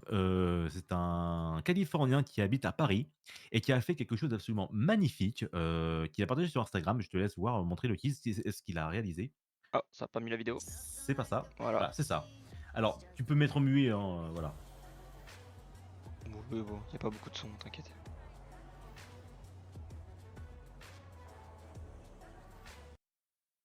Du coup, si t'es fier d'être hétéro, tu les fais les 11 autres mois ou pas? Bah écoute, moi, enfin, c'est si bizarre, c'est que quand moi je dis que je suis hétéro et fier de l'être, évidemment, je me fais, on s'en fout en fait. Mais moi, je dirais qu'on arrêtera de fê il faut, le jour où on arrêtera de fêter la Gay Pride, c'est le jour où tout le monde s'acceptera comme il est. C'est pas près d'arriver. Mais bon, voilà un petit peu, l'image, la vidéo en question. Tu peux mettre en boucle si tu veux le tease et il faut là, en fait, je précise qu'évidemment, pour ceux qui auraient un doute, évidemment, ce n'est pas vrai du tout, hein. C'est l'Arc de Triomphe est bien réel et tout, mais l'arc-en-ciel et tout, la marche de fierté, c'est quelque chose entièrement monté en 3D et il faut admettre que le travail est plutôt impressionnant, en fait, hein, c'est pour ça aussi que je l'ai mis, mais parce que quand j'ai vu la vidéo, je me suis dit: «Waouh, attends, ils ont vraiment mis ça, en fait?» Alors que non, en fait, hein, ils ont pas du tout, ils ont pas du tout mis ça. C'est, purement en 3D. Mais il faut admettre que, bah, je sais pas vous, mais moi je trouve que le modèle 3D, enfin, et c'est très impressionnant, en fait, hein. Il a même pensé à mettre les structures pour maintenir le truc en place, en fait. C'est ça qui est fou. Ouais. C'est très impressionnant et d'ailleurs pour la petite blague avant de finir, bah, du coup, ça a tellement bien marché, ça a fait un buzz sur Twitter, ça a tourné, dans Twitter. Il y a même des anti-LGBT, ah putain! C'était pas ça qui était prévu. Je ne Ah, sais mais pas c'est vrai, pourquoi ça a putain. mis ça, mais bon. Bref, ça a tellement bien marché que, bah, il y a des, anti-LGBT, des extrémistes droite, qui ont vraiment cru qu'il y avait vraiment un arc-en-ciel autour de l'Arc de Triomphe et qui se sont dit: «Ouais, vous avez pas honte pour les morts?» et cetera. J'aurais envie de te dire: «Frère, on a bâché l'Arc de Triomphe. Je pense qu'on n'est pas un arc-en-ciel près, hein». C'est bien brûlé, mais ce qui trahissait un peu, c'est la stabilité de l'image pour un plan tourné au smartphone. Oui, on peut, quand on s'y connaît un petit peu en post-prod, on peut se dire: «Bon, il y a quelques petites subtilités». Mais il faut admettre que franchement, moi franchement, je trouve que pendant une seconde, j'y ai cru, hein, quand même. Quand j'ai vu la vidéo, je me suis dit: «J'y ai cru à leur merde». Mais c'est vrai que quand on regarde un petit peu plus près la vidéo, il y a quelques petites, trucs comme ça, mais en tout cas, ça a bien marché et du coup, les bas de plafond, anti-LGBT et extrémistes de droite ont cru et se sont mis à gueuler sur les réseaux sociaux en disant que voilà, c'était une abomination, c'est pas bien, tout ça. Eh bah, faut faire des recherches, hein, mon grand. Pourquoi il y a plus d'images? Ah d'accord, OK. D'accord, d'accord. Voilà, voilà un petit peu bah, d'ailleurs, je vous invite, vraiment à aller vous rendre sur le compte Instagram évidemment de cette personne, car évidemment il n'a pas fait que ça, hein, il a fait beaucoup d'autres, produits et franchement, ces produits, les vidéos qu'il a mis sont très, très impressionnantes, c'est très joli à voir. Je vous encourage évidemment à aller y faire un tour. Voilà, voilà un petit peu pour les infos. J'espère que ça vous a plu. Il n'y avait pas grand-chose, hein, c'était une semaine assez calme en ce moment. J'ai pas eu beaucoup de news vraiment, pertinentes, soit dans le milieu du cinéma que, le jeu vidéo. Donc voilà, j'espère que ça vous a quand même plu et je passe la main évidemment à Lokis. Oui, bonsoir, je suis de retour. Bonsoir. Bon, tu t'enlèveras le casque quand la vidéo partira, parce que il veut pas que je règle Ah. le volume avant. Donc je réglerai t'inquiète. en urgence le volume quand elle repartira. T'inquiète, Ok. t'inquiète, j'ai baissé le son. Voilà, voilà. Oh, my bad, hein, j'ai fait un faux clic et du coup j'ai failli tout, Mm. tout faire foirer sur le stream deck. Donc du coup j'ai paniqué. Voilà, allez. Allez, c'est parti. Du coup, moi on va parler comme d'habitude de sport mécanique. Le week-end dernier, il y a eu le Grand Prix de Monaco. On s'est retrouvé samedi, donc il n'avait pas encore eu lieu. Du coup, on va bien évidemment résumer ce Grand Prix mouvementé. Donc il y aura beaucoup d'images, mais pas forcément beaucoup de blabla à dire dessus. Mais voilà, il y a quand même beaucoup de liens. Et ensuite, les petites infos en plus concernant la Formule 1 ou les petites mentions spéciales. Et après, on arrivera déjà au terme de ce Go Actu et on risque de finir largement en avance cette semaine. Désolé, quand il n'y a pas d'infos, il n'y a pas d'infos. Voilà. Une C'était un bonne vrai GP sieste de pour, Monaco comme on l'aime. une bonne sieste Mais- pour Folso bientôt. Non, non, excusez-moi, c'est juste encore la digestion que j'ai eue. Voilà. J'ai mangé un gros, ce midi, j'ai mangé un gros sorbet Kinder Bueno, donc Ah, une coupe de glace. oh bah, Donc ça m'a encore digéré. bah, Et merci. vous savez quoi? J'ai aucun regret. Ah, c'est encore mieux ça. Voilà. Donc voici, attendez, avant que on fasse une bêtise, je vais ressortir ça pour être sûr d'avoir mon fil conducteur. Voilà, allez, du coup, on est parti. Donc, pour commencer, qu'est-ce qu'on va faire? Eh bien, d'abord, on va regarder quelle était la grille de départ de ce Grand Prix à Monaco. Eh bien, tout simplement, on avait Verstappen, après avoir frôlé, enfin même plus que frôlé, léché 3 fois les murs et 2 fois bien touché pendant son tour. Signe la pole Ah, ça a frôlé, ah position oui. devant Fernando Alonso avec son Aston Martin. Et ensuite, le français Esteban Ocon, troisième, qui profite d'une pénalité qui a été donnée à Charles Leclerc pour avoir gêné Lando Norris en qualification, qui s'est qualifié 10e. Donc du coup, il a pris 3 places de pénalité. Donc du coup, Ocon a hérité de cette troisième place. Puis ensuite, Mhm. Sainz et Hamilton ont hérité de la quatrième et de la cinquième. Sixième, Leclerc avec sa pénalité. Puis ensuite, Gasly, Russell, Tsunoda, Norris et blablabla. Perez qui s'est totalement planté et qui du coup a démarré P20. Voilà, donc ça c'est pour la grille de Mhm. départ. Du coup, on avait prévu de la pluie sur le Grand Prix, enfin tout sur tout le week-end. Il n'y a pas eu de pluie ni samedi ni le dimanche. Au final, on arrive à la course, toujours pas de pluie. Bon, eh bien, Bon. du coup, ça part. Voilà, bon comme c'est prévu. Voilà, on est parti. Comme d'hab, premier tour, bon à l'épingle, ça bouchonne un peu, mais faut pas paniquer, c'est l'épingle. Mhm. C'est tout à fait normal du coup. Attends, ça me fait une petite dinguerie sur le côté. Un peu plus loin, qu'est-ce qui se passe Eh bien, Astrol, Qu'est-ce je qui se sais plus passe à quel tour. Eh ben, tu vois que là, il s'est dit, oh, un petit trou de souris, est-ce que j'y allais? Ben voilà, Il est allé? première collision du Grand C'est Prix. son CG Et en plus, comparatif il dit Verstappen qu'il dans un truc extraordinaire, ouais. il est allé dire qu'il s'est fait, que on l'a poussé contre le mur. Ah, Frérot, j'imagine devant les arbitres, mais il m'a poussé, c'est pas frérot, moi. excuse-moi, mais là, tu veux aller où? Il m'a Enfin, poussé. pour rappel, c'était le virage qu'on avait juste avant, hein, donc, Ah, excellent, monsieur, il va falloir prendre le putain. virage à 180 là, donc bon. Voilà, un peu plus loin, qu'est-ce qui se passe? Bon, on a Sargent qui nous fait un petit train avec derrière la As de Magnussen, suivi de Lance Stroll 17ème, suivi de Perez 18ème. Hmm. Et ouais, Perez dans les bouchons. Voilà, bon, je peux Ça vous bouge un petit assurer peu, que hein. voilà, hein, Ouais, bon, pas fou quoi. pas fou. Ensuite, qu'est-ce qu'on a? On a le kamikaze Carlos Sainz. Qu'est-ce qu'il décide de faire? Et si je ne freinais pas et que je tentais de dépasser après le tunnel, du coup, Esteban Ocon? Non, mon ref. J'ai- Non. J'aime beaucoup le même à côté. J'aime beaucoup le même à côté Oui, de je François. n'ai aucune limite, oui. François, non. Je n'ai aucune limite. Eh ben, il l'a dépassé, il a totalement explosé son aileron sur la roue arrière d'Ocon. On aurait pu penser qu'Ocon allait avoir une crevaison. On a de la chance, ça n'a pas été le cas. Mais voilà, mais sachez qu'il a pris du coup un drapeau noir et blanc uniquement pour cette collision. Ça veut dire que s'il en refaisait une autre, c'était pénalité instantanément. Donc ils n'ont pas mis de Mhm. pénalité parce que ça n'a pas eu. Enfin, il n'y a pas eu de dégâts, il n'a pas perdu une position, Ocon, il n'a pas dû rester au stand. Enfin voilà, il n'y a pas eu de dégâts en piste, hormis l'aileron Mhm. de Sainz qui s'est du coup pénalisé tout seul. Je précise, aileron qui n'a pas changé, hein, qu'il a fait la course avec tous les ronds de A à Z, hein. Donc voilà. Du coup, on est au tour 17. Toujours Verstappen premier, Alonso deuxième, Ocon troisième, Sainz, Hamilton, enfin voilà. Ça n'a Plus pas rien, voilà. extrêmement changé au niveau du classement. Voilà, donc rien à redire.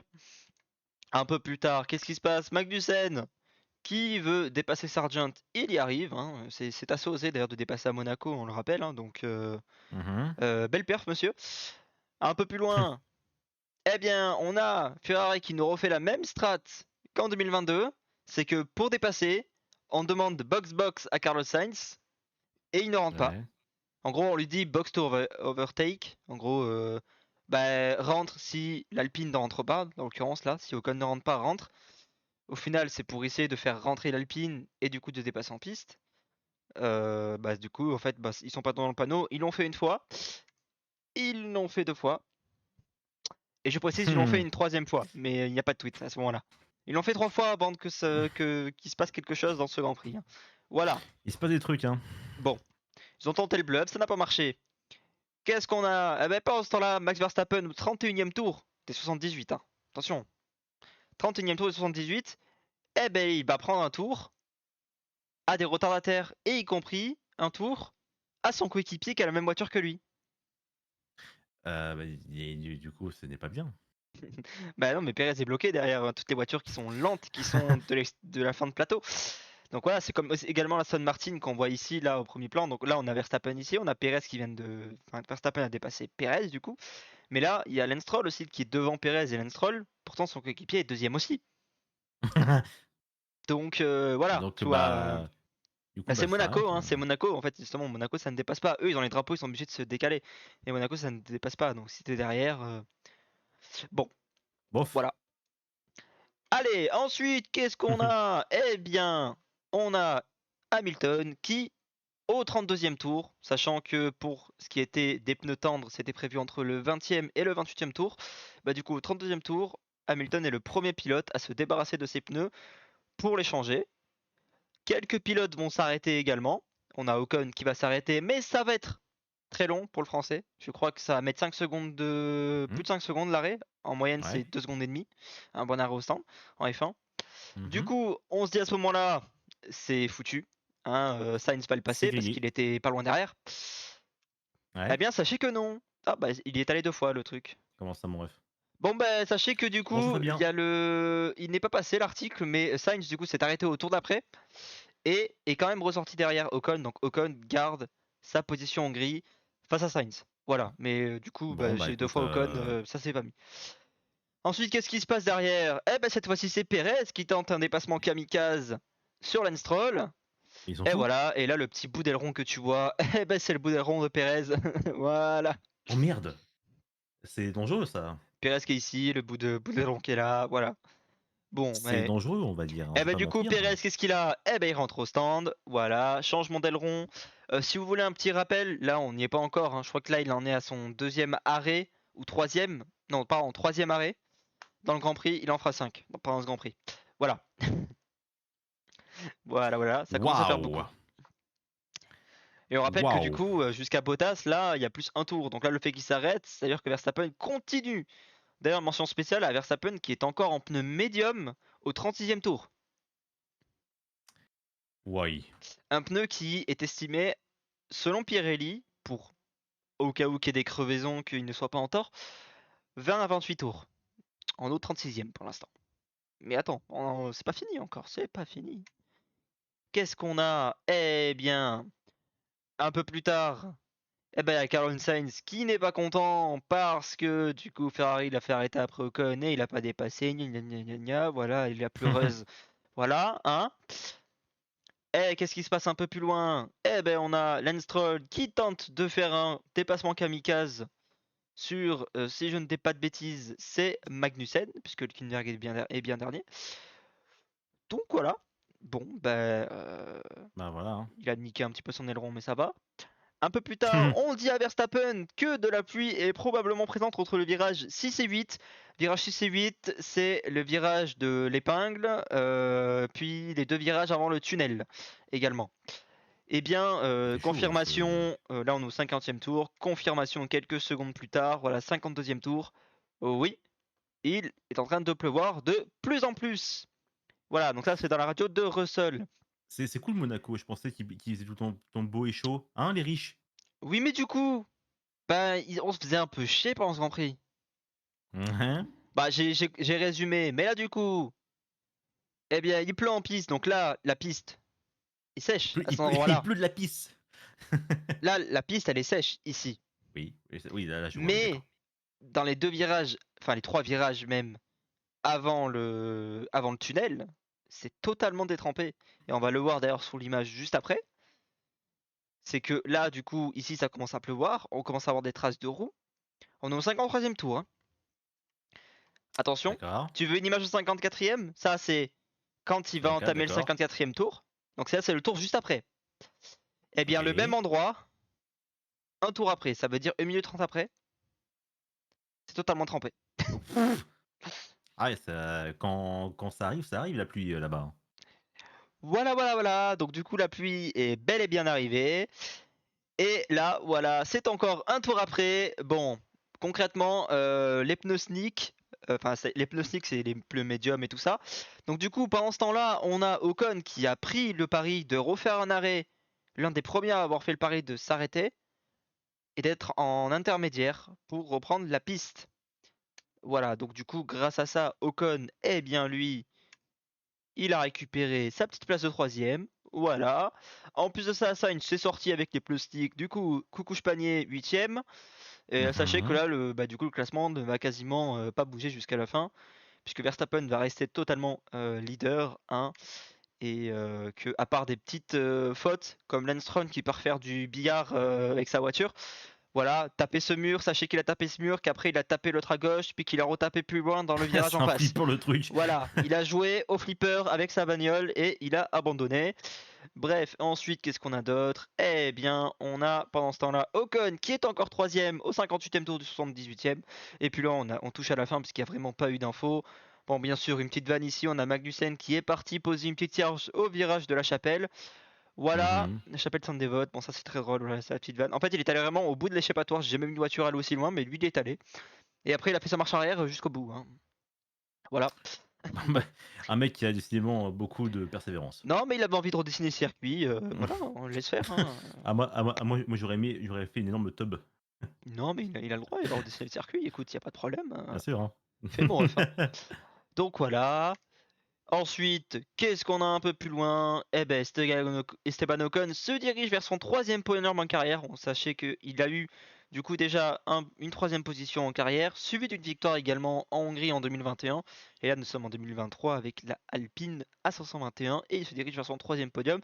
Troisième podium qu'il a bel et bien validé au final à la ligne d'arrivée puisque Max Verstappen remporte le Grand Prix avec 27 secondes, enfin 28 quasiment secondes d'avance sur Alonso. Ensuite, derrière, Esteban Ocon qui est 10 secondes derrière Alonso, puis ensuite suivi Mhm. de Hamilton, puis Russell, puis Leclerc et Gasly qui a failli choper la 6ème place à Leclerc, mais un tour de plus aurait fait que le dépassement aurait pu se faire. Mais bon, malheureusement, il n'a pas eu le temps.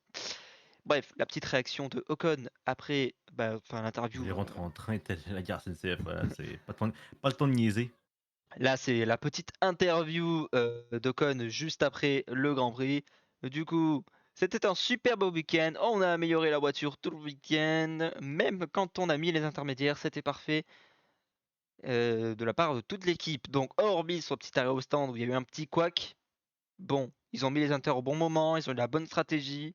Il n'y a rien à redire après qu'une roue qui soit, enfin voilà, qu'on n'a pas réussi à faire bien un pit stop. Ça peut arriver, hein, ce sont des humains, ce ne sont pas des robots qui font les arrêts au stand. Donc ils ont le droit à l'erreur quand même. C'est pas Voilà. ChatGPT, hein. Du coup, eh bien, voilà, merci Et là, voilà. monsieur. Alors, celui-là, je l'ai vu, cette Premier, photo. premier pilote français depuis Olivier Panis en 1996 à monter sur un podium à Monaco. Il faut quand même le citer. Ça faisait longtemps qu'on n'avait pas vu. Je parle d'un podium en F1. Il y en a eu en F2. Et d'ailleurs, on va en parler juste après. Mais en tout cas, dans la catégorie Rennes de F1, c'est la première fois depuis 1996 qu'il n'y a pas eu de podium avec un Français dessus. Où c'était Olivier Panis qui avait remporté le Grand Prix au volant d'une Ligier, si je dis pas de bêtises. Il me semble que c'est une des dernières voitures qu'il n'a pilotées. Voilà. Du Eh coup, ben, eh bien, j'ai terminé avec ces actus. Si là, après, il y en a d'autres. Ne vous inquiétez pas, j'ai pas terminé. C'est juste que j'ai séparé ma chronique en deux pour pas pour pas juste défoncer mon navigateur. Voilà, je l'ai un peu respecté, donc je me suis permis T'as raison, ouais, c'est très bien. de séparer en deux. Voilà. Bref, maintenant nous allons parler des petites infos en plus. Alors, du coup, en petites infos en plus cette semaine, je vous propose quelque chose qui s'est passé un peu plus tôt dans la journée de dimanche dernier, du coup.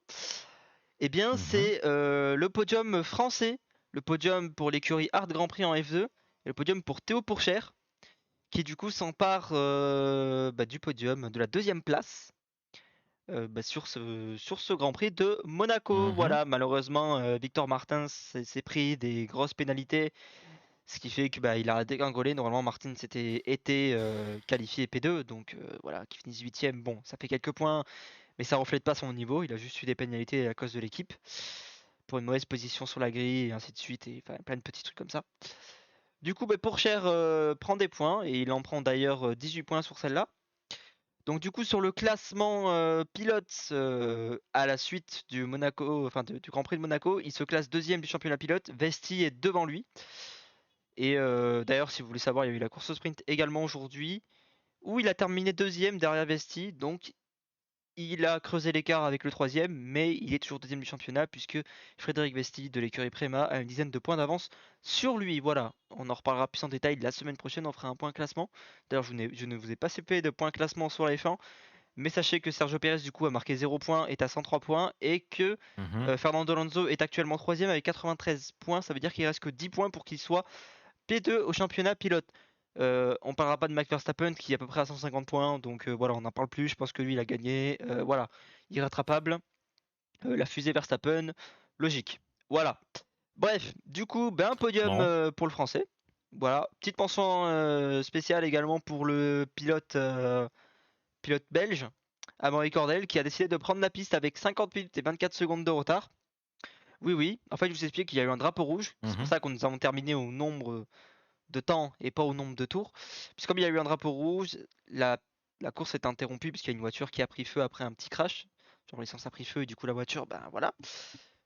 D'ailleurs la voiture de Douane, hein, qui d'ailleurs est 19ème alors que Amaury Cordel à la fin du Grand Prix, il n'a même pas dépassé la personne qui a provoqué le drapeau rouge. Belle perf en tout cas. Donc voilà, mais mention un peu spéciale quand même, 50 minutes de retard, c'est pas mal mon ref.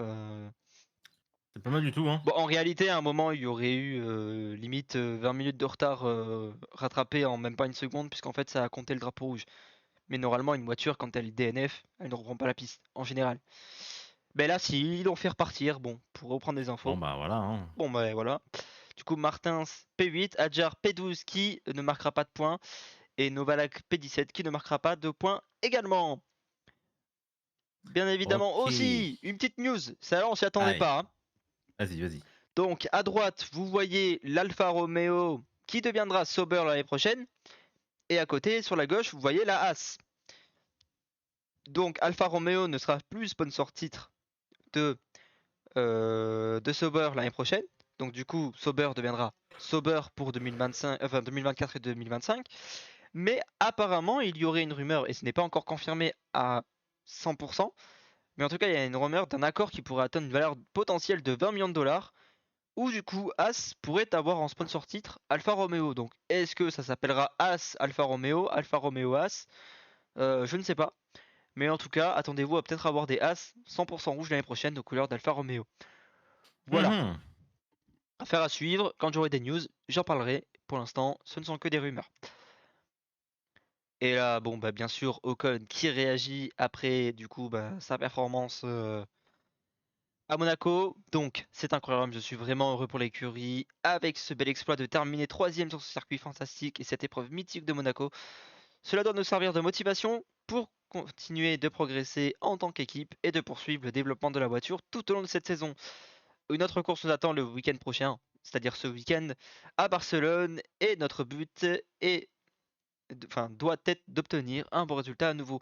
Pour l'instant, c'est un sentiment formidable, et l'équipe, Mhm. nous allons et moi, allons, ouais, faut que j'aille me coucher. Allons Ça va aller, ça va profiter aller, ça des va aller. célébrations. Et il te fait bien d'aller profiter, parce que Grand Prix de Monaco, c'est quand même mythique. Et aussi, petite info concernant le Grand Prix de Monaco. Avec sa victoire au Grand Prix de Monaco, Max Verstappen glane son 39e succès en F1 avec Red Bull. Il devient ainsi le pilote le plus victorieux de l'histoire de Red Bull en dépassant Sebastian Vettel, puisque Sebastian Vettel avait 38 victoires glanées avec Red Bull. Donc Verstappen du coup le dépasse officiellement en étant que 2 fois champion du monde et non 4 fois champion du monde comme l'a été Sebastian Vettel. Après ça fait plus de temps qu'il est chez Red Bull que Sebastian Vettel. Mais bon, voilà. Quand même une perf à noter. Une bonne perf. Ça, bah, un petit tour du coup, on est au Grand Prix de Barcelone, donc du coup il y a 2 pilotes espagnols sur la grille, donc Fernando Alonso avec la Aston Martin et on a Carlos Sainz avec la Ferrari. Donc Charles Leclerc avait une combinaison spéciale pour Monaco, et ben Sainz a une combinaison spéciale du coup rouge-noir Ferrari, mais également jaune Ferrari qui fait jaune espagnol et en même temps le rouge Ferrari qui fait rouge espagnol, donc une petite combinaison. Voilà, spécialement pour l'occasion. Bon. Bah écoute, il est pas mal. Hein, Il a également le petit chiffre en 55 en jaune sur sa voiture. Voilà, bon, écoute, c'est plutôt joli. Voilà, hein. Alors là, ça n'en finit plus, hein. Red Bull, ils ont la meilleure voiture du plateau. Bien sûr, quand t'as la meilleure voiture du plateau, que cherchent à faire les autres équipes? Un peu trop Red Bull là, le mec. D'aller chercher des gens de chez Red Bull pour essayer d'avoir une voiture qui marche. Puisque Red Bull a les meilleurs ingénieurs, bah pourquoi ne pas aller chercher des ingénieurs de chez Red Bull? Donc du coup, il y a des ingénieurs de chez Oui, Red Bull bah qui ouais. vont partir chez Aston l'année prochaine, qui vont partir chez Mercedes l'année prochaine, qui vont partir chez Ferrari. Et là, cette fois-ci, c'est McLaren. Voilà. Donc du coup, là, il est actuellement la deuxième personne la plus importante dans la partie technique de chez Red Bull après Adrian Newey, qui lui a confectionné les voitures. Donc lui, c'est quand même la deuxième personne. Ça veut dire qu'il sait quand même un petit peu comment est faite toute la voiture. Eh bien, voilà. McLaren qui le récupère l'année prochaine, donc on ne verra pas du coup puisqu'il y a une clause de confidentialité. Du coup, il n'influera pas sur la voiture de 2024, mais certainement sur la voiture de 2025. Donc McLaren à suivre, hein, et du coup Red Bull peut-être ne va pas réussir à bien développer sa voiture pour le changement de réglementation qu'il y aura en 2026, puisqu'ils perdent tous leurs meilleurs éléments. Donc affaire à suivre, mais d'ici 2026 on aura la réponse. Pour l'instant ils sont bien devant et très très bien devant, hein, donc pas de souci à se faire pour eux. Bah écoute, tant mieux pour eux. Hein. Pas de souci à se faire pour eux. Je regarde juste si... Ah voilà, c'est là que je devais vous afficher la vidéo. Donc, eh bien, je vais vous afficher la vidéo. Et attention Folso, je te conseille vivement de... Et j'ai baissé le son, t'inquiète Voilà, pas. je vais quand même le baisser pour le chat. Mais du coup, nous allons parler d'une vidéo et on en reparle juste après. Un peu courte, de toute façon vous allez vite comprendre, hein, mais un peu courte la vidéo et on en reparle juste après. C'est parti. Ouais. Allons.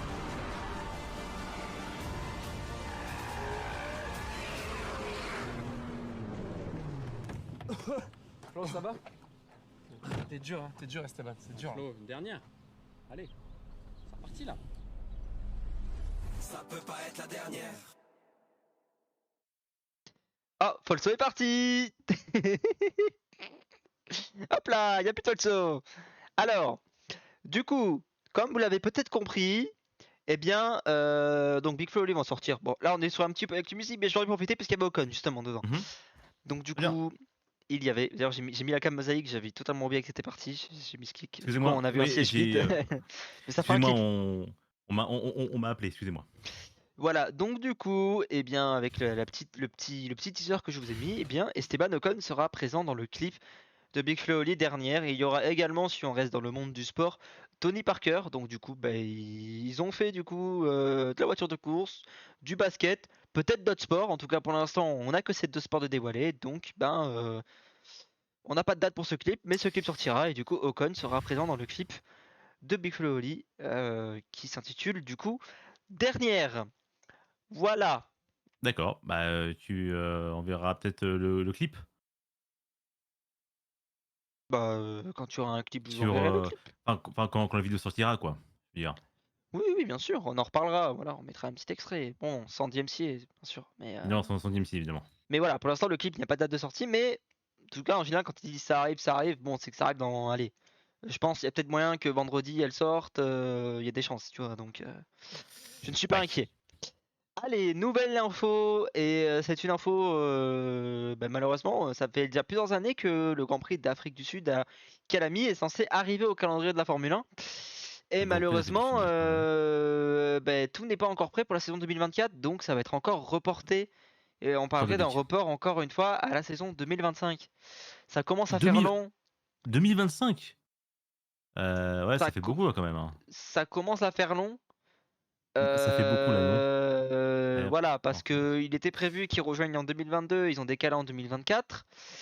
Maintenant, ils peuvent pas en 2024, donc ils disent ok, on est en 2025. Bon, à ce moment-là, venez en 2026 Ah pour le bon. changement de réglementation, ça ira plus vite, hein. Voilà, hein, parce que. Zut. Mais du coup, qui dit que 2024, il n'est pas là, bah il y a un Grand Prix de cette année qui va peut-être être sauvé. Peut-être le retour d'un Grand Prix de France, puisque comme j'en ai parlé la semaine dernière, pas l'année, on n'a pas changé d'année encore. On est un peu tôt dans l'année quand même, on est encore en juin, donc C'est un peu, on va bah, se on calmer en est un à la peu. moitié on en est à la moitié de l'année, Eh, hein, bientôt la moitié, hein, bientôt la moitié. c'est, Donc oui, oui, on quand même, on approche, on approche. Ah, dis donc, dis donc, mon bureau qui a essayé de s'afficher. Vous avez vu une belle Formule 1, voilà. J'espère que vous avez kiffé. et on ah oui, on décède des oreilles, nous, c'est vrai que Non, on ils ont pas décédé des oreilles parce que s'en fout c'était un pas peu. fort en fait, c'est juste toi D'accord, qui avais le partage très très fort dans tes oreilles parce que bah, ça c'était va. pas fort pour eux en fait. C'est gentil de penser à moi. Eux c'était réglé et en fait c'est toi, je pense, vu que t'as la sortie directement de OBS, c'était pas réglé au niveau volume parce que le son en fait se régule pas de là. Voilà. Ça parle un peu fort quand même. Donc à mon avis c'était fort pour toi Ça va. uniquement. Parce que même moi j'étais là en mode bah c'est pas fort, bizarre. Ah, du coup, vu qu'on m'a appelé dès le début de la vidéo, j'ai pas entendu du coup. Non, bah tu veux qu'on la remette? Ah, c'est bon, c'est bon, Allez. c'est bon. Bah si, regarde, on la remet. Absolument rien, j'ai trop bêté, quoi. Regarde, Oli, il est pas bien quand il sort de la voiture. Flo, ça va? T'es dur Esteban, c'est dur. Flo, une dernière. Allez, c'est reparti là. Ça peut pas être la dernière. Eh Voilà, oui. Voilà. on sera pas de DMCA pour le petit bout, Très hein, bien. t'inquiète pas, Jay. Ne panique pas. Dis Lancieux là, encore. Donc, voilà, bon, Afrique du Sud, bah, affaire à suivre, mais rendez-vous l'année prochaine pour qu'on nous dise, bon, bah 2026 peut-être, hein. Voilà. Il est Allez, pas encore une dit son petite mal. news sur Alpine. Alpine espère, du coup, revoir un week-end. Enfin, c'est le patron d'Alpine, hein. Enfin, patron, non, c'est pas le patron, c'est le team principal d'Alpine, parce que le patron c'est Laurent Rossi. Le team principal d'Alpine, Otmar ouais, bon, merde, Otmar, qui aimerait revoir un week-end solide avec un programme productif le vendredi pour continuer à valider nos évolutions, puisqu'à savoir que du coup, vu qu'il n'y a pas de Grand Prix d'Imola, Alpine a décidé quand même d'amener ses évolutions au Grand Prix de Monaco. C'est quand même risqué parce que Monaco ne reflète pas les performances des nouveautés. D'ailleurs, on a pu le voir cette semaine, puisque au final, Mercedes, pas fou les améliorations qu'ils ont apportées. Alors que l'Alpine, plutôt Voilà. pas mal, hein. Je tiens à vous dire qu'il y a une Alpine qui s'est qualifiée. P4, voilà, c'est tout ce que j'ai à dire. Très bien. P4, mais qui va certainement se faire pénaliser parce qu'il y a eu 2 gènes en qualification. Je pense qu'il va se prendre au moins 3 places dans la grille. Mais bon, pas grave, quand même une P4, c'est pas mal. Alors, du coup, qui aimerait voir un programme productif, enfin, voilà, ils aimeraient valider les améliorations. Ça serait formidable de répéter notre performance de Monaco, mais nous savons que l'Espagne offre un défi complètement différent, puisque c'est totalement pas du tout les mêmes circuits, puisque Monaco, virage très sinueux, pas de très forte vitesse, voilà, Monaco, étroit et tout. Alors que l'Espagne, il y a des virages à fond. Il y a des virages où tu arrives, tu freines pas. Voilà. Donc, Vas-y, ose freiner, ose. donc voilà. Mais on en reparlera la semaine prochaine, puisque la semaine prochaine, bien évidemment, je reparlerai du résumé du Grand Prix d'Espagne. Voilà.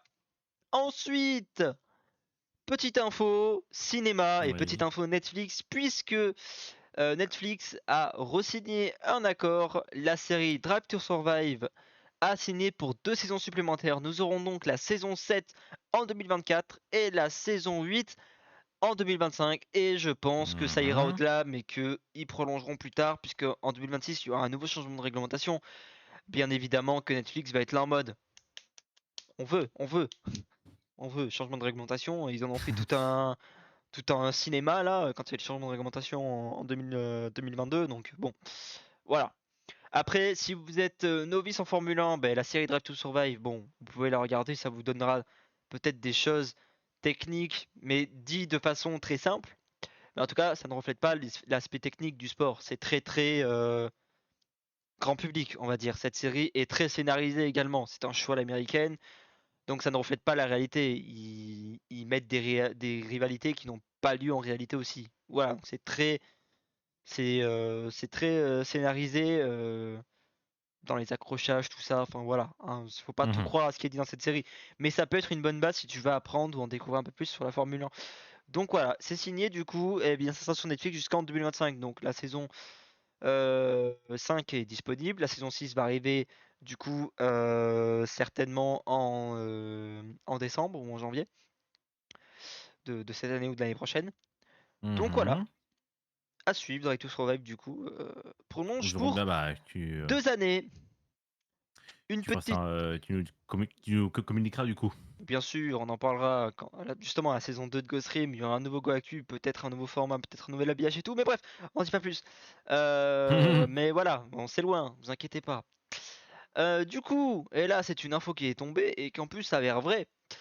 Sébastien Vettel du coup qui est un pilote, qui était le pilote Aston Martin l'an dernier, qui du coup est parti à la retraite, a donné son baquet à Fernando Alonso qui est quand même très content de récupérer une voiture qui est bien performante, puisqu'il est Oui. actuellement troisième au championnat comme je l'ai rappelé et potentiellement bientôt deuxième. En plus que Pérez demain part 19ème. Salut Pérez. Voilà, il est sorti en cul, hein. Voilà, ça c'est la petite info. Donc du coup, eh bien, il s'est fait proposer un poste de Sustainability Manager, Ah, tes souhaits. voilà, qui serait un poste où il serait responsable des projets liés à la durabilité et l'environnement dans la catégorie reine du sport automobile, c'est-à-dire la Formule 1. En soi, Sébastien Vettel, c'est un rôle qui pourrait bien lui aller parce que c'est un pilote qui est très très engagé pour l'écologie. Dans sa collection personnelle de Formule 1 ou de voitures de course, il a fait en sorte que toutes les Formule 1, même des années 80 qu'il a dans sa collection, circulent avec du biocarburant. Donc il a fait des changements de moteur sur toutes ses voitures personnelles de course sans dénaturer le son et l'esthétisme des voitures pour qu'elles utilisent du biocarburant qui est un carburant 100% recyclé. Donc très engagé pour l'écologie et en vrai ce rôle lui irait très bien. Donc ça serait bien de le voir de retour dans les paddocks, même si c'est pas en course. Ça serait bien de le revoir parce que je pense que bah, ça serait un bon élément pour du coup garantir la, comment on peut dire, la Mhm. pérennité ça se dit, du Oui, ça sport. se dit, oui, oui, Voilà, oui, la donc ça pérennité se du dit, oui. sport, puisque bon, Liberty Media est un petit peu en train de le gâcher. Je pense que lui, il remettrait un petit peu les points sur les i sur certains trucs, même s'il serait plus sur la partie environnement. Je pense concrètement, il va dire le Qatar. Voilà. Le Qatar. Allez, le Qatar. Voilà. Il y en a rien à foutre, lui, hein. Go Qatar. Voilà. Ensuite, qu'est-ce que nous avons? Ah, nous avons du coup Ocon qui parle un petit peu de son Grand Prix d'Espagne. Donc suite à sa perf à Monaco, encore une fois, j'ai mis dans l'ordre tous les articles qui sont parus. Donc c'est pour ça que je repars un petit coup sur Monaco, tout ça. Voilà, j'ai pas voulu mettre dans le désordre.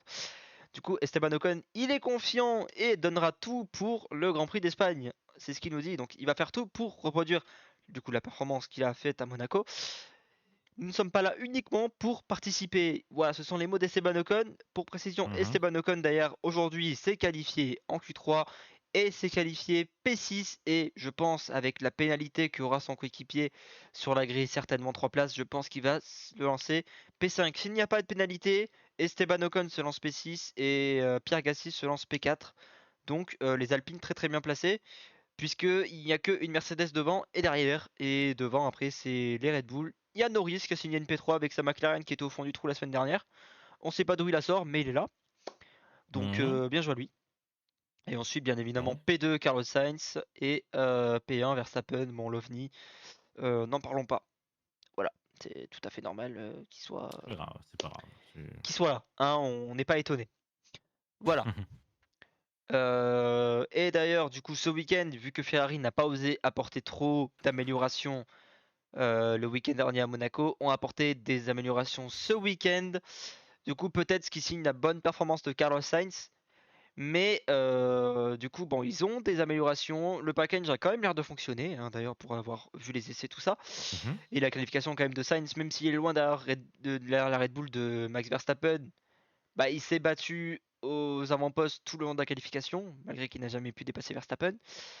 Donc, ça marche. Mais en l'occurrence, ben, pour précision, Charles Leclerc démarra P19 et peut-être même P20. Je pense qu'ils vont lui changer de moteur et tout ça, tant qu'à faire. Puisqu'en qualification, il y a eu des problèmes avec le train arrière. Certainement avec un problème avec une suspension mal réglée suite à un setup machin. Et du coup, bon bah, il n'a pas pu se qualifier. Il est sorti en Q1. Voilà, ça c'est la mauvaise nouvelle du côté de Ferrari. Et là, petite news. Et après, Mhm. moi j'aurai une dernière petite news assez drôle en vidéo. Et là, c'est une petite news cinéma. Puisque Ah. Hamilton préparait un documentaire sur sa vie avec Apple, donc certainement Apple TV. Du coup, je produis mon documentaire avec Apple. C'est étrange d'avoir un appareil photo pointé, mais c'est vraiment ma vie, c'est ma carrière et le voyage vers où je suis. J'ai l'espoir de faire ce que le documentaire d'Ayrton Senna a fait pour moi quand j'étais enfant. Peut-être quelque chose de nouveau et de frais. J'espère que ça pourra faire cela pour le prochain jeune enfant qui regarde, qui rentre de l'école et qui rêve de quelque chose. J'espère qu'ils, parle des enfants, pourront le regarder et cela et être inspirés pour faire quelque chose de grand eux-mêmes. Voilà. En gros, lui, il a été inspiré par les documentaires Ouais, d'Ayrton voilà. Senna. Voilà, Ayrton Senna qui est brésilien, très proche du Brésil. D'ailleurs, il a été naturalisé brésilien, on précise. Hein. Ah Enfin, oui. non, citoyen d'honneur, pardon. Pardon, naturalisé, non pas du tout. Citoyen d'honneur brésilien, hein. Donc il a une très très grosse communauté au Brésil, Lewis Hamilton. Donc voilà, pas de date, mais un documentaire qui sortira certainement du coup sur Apple Télé, Apple TV+. Peut-être pas cette Un- année, mais peut-être l'année prochaine. une plateforme de streaming que personne n'a. Oui, mais si vous avez Canal+, sachez qu'elle est inclue maintenant dans votre abonnement Canal+. Ah bon, Voilà. bah écoute, bah tant mieux pour ceux qui en ont plus. Moi du coup je l'ai. Je regarde pas, Ah mais bah je tu l'as l'ai. toi? Bah, super. Bah comment je regarde les Grands Prix? D'accord. Bah oui, il faut bien que je regarde les Grands Prix. Ouais. Bah oui, il faut. Je suis désolé, il faut bien. J'ai pas à les craquer, j'ai pas à aller regarder ça sur des sites illégaux, hein. J'ai pas envie de me faire attraper moi. Mais dis donc. Ah, comme ça, on avoue à demi-mot. Bref, une petite. Mais non, non, justement. Bah du coup non, je t'ai dit que j'ai Canal, Non, non, donc du coup. Ah non, du coup, mais non, mais non, du coup. bah non. Ah, je fais Bah, partir l'image. Tu veux voir une petite image drôle? vas-y, montre. Allez, eh bien, partons. Du coup, en WRC, c'est une image ce week-end. Attends une seconde. Vas-y, ne t'inquiète pas. On a eu une image, enfin, on a eu une image assez drôle en WRC cette semaine, puisque nous avons littéralement une vache pendant une Alors, une session. vache. Une vache, oui, une vache. D'ailleurs, j'ai appelé la vidéo Oh la vache. Merci à tous. Soit. En WRC, voilà ce qui s'est passé. Je vous laisse apprécier et puis on en parle juste après. This one, where there are lines to be had. Oh, goodness me! Couple of Oh, le burger. Oh, le steak haché venu de loin, là. On notera quand même la perf d'esquive hein, de Calen, enfin Il a bien de esquivé, Romain hein. Pera. Voilà, hein, le. Alors, tu m'as dit, c'était pilote quoi pilote. le titre de la vidéo? C'était quoi le titre de la vidéo, tu m'as dit? Moi, je l'ai appelé, bah, c'est dans le document, hein, tu peux voir. Dans le document, j'ai mis Oh la vache en WRC. Tout simplement inouï. Putain, j'avais oublié. Ah putain. Voilà. Mais Bah, écoute, voilà. c'est bien. Hein, Malheureusement, j'ai Super. envie de vous dire que c'est la fin du Coactu. On est en avance. Eh oui. Je suis désolé, on n'a Ah, pas beaucoup d'infos cette semaine. Je vais quand même vous faire une petite annonce au cas où vous ne l'avez pas vu, même si c'est dans le chat. Mais pour la rediff YouTube, n'hésitez pas. Euh, Inscrivez-vous pour les Ghost Stream Games, s'il vous plaît. bien sûr, inscrivez-vous, hein, n'hésitez pas à faire tourner ça. Hein. Inscrivez-vous pour les Ghost Stream Games. Les Ghost Stream Games auront lieu le 2 juillet à 20h30. Ils seront cast par Jay et Lagoff, encore une fois, comme ça a été le Les cas lors seuls, de la saison l'élu, 2. l'unique, voilà. Ça sera un tournoi 2v2. Il y aura 8 équipes, c'est-à-dire qu'il y aura.